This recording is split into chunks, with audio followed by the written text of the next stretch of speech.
Bonjour à tous, bienvenue sur Sensation. Depuis le 23 novembre, l'association Rouen Senior et la ville de Rouen avec la Maison des Aînés ont lancé les rendez-vous confinés. Alors pour en parler, je reçois François Hennig. Bonjour. Bonjour. Vous êtes président de l'association Rouen Senior et vous êtes accompagné de Caroline Dutart. Bonjour. Bonjour. Première adjointe à la ville de Rouen chargée des solidarités. Alors bonjour à tous les deux. D'abord, François Hennig, est-ce que vous pouvez nous présenter l'association Rouen Senior ? Oui, tout à fait. Rouen Senior, en temps normal, ça représente 1400 adhérents, en bloc, hein, bien entendu, pour une quarantaine d'activités par semaine. Notre but, c'est évidemment d'offrir un maximum d'activités, de loisirs sportifs, culturels, réservés donc à nos aînés. Et c'est là que, eh bien, comme pour la plupart des associations, eh bien, nous ne pouvons plus, et c'est fort légitime, occuper donc les salles de quartier mises à disposition justement souvent donc par la mairie de Rouen, tout naturellement à cause du Covid. Et c'est pourquoi donc nous avons réfléchi donc à essayer un petit peu de se diversifier pour continuer nos activités de manière dématérialisée vis-à-vis de nos aînés. Alors l'objectif de ces rendez-vous confinés dont je parlais en introduction, c'est de rompre l'isolement des publics fragiles que constituent les seniors. Qu'est-ce que vous avez mis en place concrètement et comment ça fonctionne ces rendez-vous confinés ? Alors, vous parlez de public fragile. Effectivement, c'est un public fragile. C'est même pour ça qu'on a mis en dehors, bien entendu, des rendez-vous confinés, tout un réseau d'entraide, hein, en lien étroit avec la Maison des Aînés, donc vis-à-vis donc des aînés de Rouen. C'est-à-dire que tous les jours, ou presque, nous appelons un certain nombre donc, de personnes à leur domicile pour pouvoir parler avec elles, savoir s'ils ont des besoins, et si oui, eh bien, nous essayons donc de les aider au maximum. Je pourrais vous lire d'ailleurs des mails que nous avons reçus à ce sujet-là. Pour nous, c'est essentiel de pouvoir effectivement aider nos aînés qui souffrent cruellement justement d'isolement dans la période actuelle. Il y a effectivement beaucoup d'aînés seuls, même en couple, mais qui vivent repliés sur eux-mêmes. Et notre but, nous, à Rouen Senior, c'est justement d'être présents pour pouvoir rompre cet isolement et de les aider si besoin est.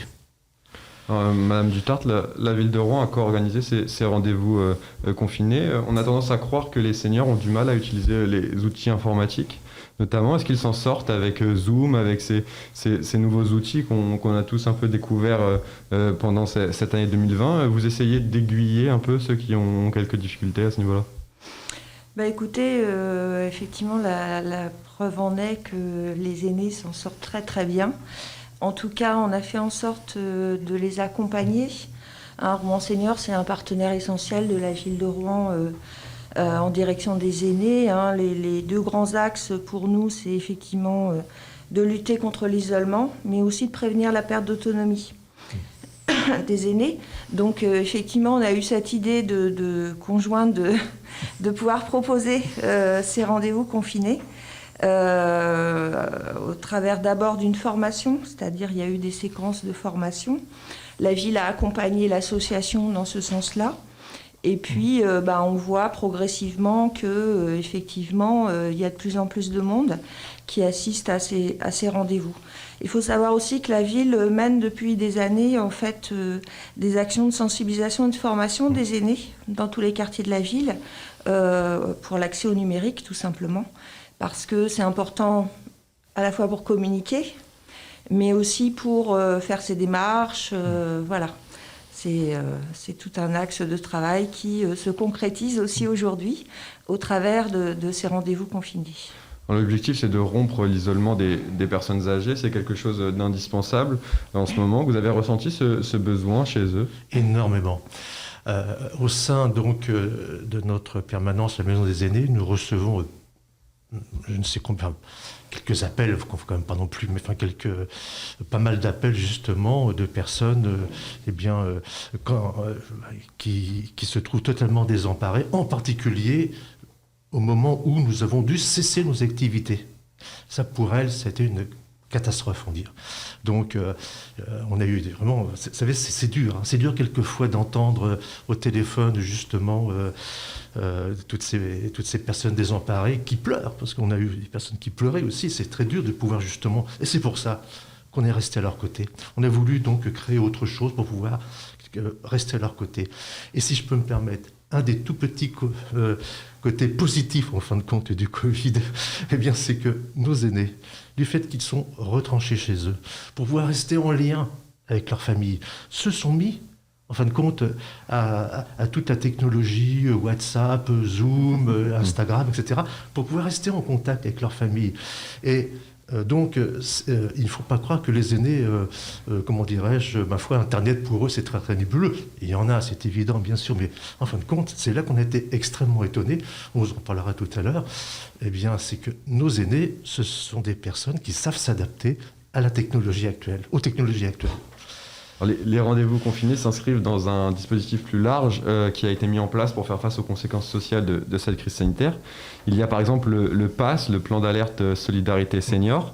Alors, c'est un plan pour la protection et le suivi des seniors et des personnes en situation de handicap en cas de canicule, de grand froid ou d'épidémie. Qu'est-ce que vous pouvez nous dire de ce plan ? C'est effectivement un plan qu'on a mis en place pendant le confinement, en fait, très rapidement, à partir des personnes inscrites sur le fichier canicule, qui est un fichier obligatoire dans toutes les communes, mais qu'on a souhaité élargir effectivement à toutes les personnes isolées, vulnérables, en situation de vulnérabilité en tout cas sur la ville, et qui souhaitaient du coup se sentir en sécurité et être protégées. Donc ça nous permet, nous, d'avoir connaissance de toutes les personnes dans ces situations-là sur la ville, en tout cas toutes celles qui se manifestent, et on fait régulièrement des appels pour qu'elles se manifestent. Et ensuite, derrière, ça nous permet justement de les accompagner au mieux. Soit de maintenir simplement le contact, parce qu'il y a simplement le soutien psychologique, moral est important dans ces périodes de détresse importante. Mais ça permet aussi de répondre à des besoins, comme disait M. Hennig, c'est-à-dire des personnes qui auraient des problèmes pour aller à la pharmacie à côté chercher ses médicaments, comme on a pu le voir pendant le confinement, ou simplement ses courses, ou résoudre tout un tas de soucis, en tout cas d'être présent. Donc on les appelle régulièrement. On est aidé en cela parce qu'évidemment les moyens de la ville n'y suffiraient pas tout seuls, parce qu'on a, je crois aujourd'hui, on a plus de 1000 inscrits sur le plan d'alerte sécurité senior. Donc évidemment les agents de la ville sont là pour répondre aux situations les plus complexes, mais sinon effectivement on est aidé en cela par à la fois les bénévoles de Rouen Senior, mais aussi des agents de la ville qui aujourd'hui n'ont pas d'activité du fait du confinement, qui sont venus nous soutenir, et puis également de l'Armada des Rouennais solidaires qu'on a mis en place également, qui est cette plateforme qui permet à toutes les personnes bénévoles dans la ville, et il y en a beaucoup qui s'engagent et qui souhaitent s'engager pour aider tout simplement. Et donc on les met en lien en fait avec les personnes qui ont besoin d'être aidées. Voilà. Alors toutes ces initiatives, quels sont le retour des seniors que vous avez ? Ils ont le sentiment de ne pas être oubliés avec tout cela ? Voilà, c'est ça. Mais un petit peu aussi pour rebondir sur ce que vient de dire Caroline, le fonctionnement de Rouen Senior. Nous avons un conseil d'administration avec 5 représentants donc d'associations d'aînés, plus 4 élus. Ce qui fait qu'ensemble, nous travaillons la main dans la main pour pouvoir justement mener ce genre d'opération. À ça s'ajoute au sein de Rouen Senior tout un réseau de bénévoles, auquel d'ailleurs je rends hommage ce soir, car sans eux, Rouen Senior ne pourrait pas fonctionner. Ce sont des gens admirables en tout point, qui ne comptent pas leur temps justement pour pouvoir nous donner un bon coup de main à chaque fois, quoi. Ensuite, au sein de nos activités, il faut des personnes pour les faire tourner. Alors, il y a quelques bénévoles, bien sûr, mais il y a aussi des salariés. Donc, à ça s'ajoute, donc, pour faire... Enfin, je parle de la situation d'avant le Covid, toujours. Maintenant, c'est un peu différent.